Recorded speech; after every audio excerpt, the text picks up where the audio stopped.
Welcome to the Learning Pines YouTube. We hope this video helps.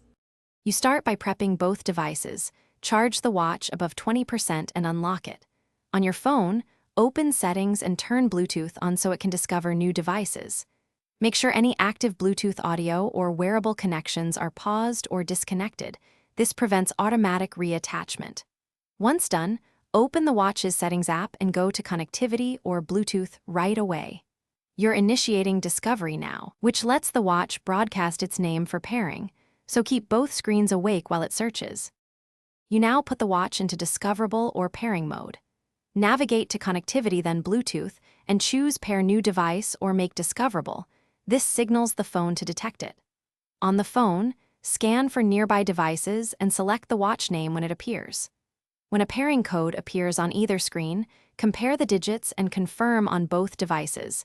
This prevents accidental connections with other hardware. Make sure you accept permissions for contacts or notifications if prompted, because those allow full smartwatch functionality after pairing. You finish by confirming the pair and verifying the connection. Tap Accept or Pair on both watch and phone when prompts appear, and grant required permissions for notifications, media, or contacts. Once paired, test by playing a short audio clip or sending a notification to ensure media and alerts route correctly.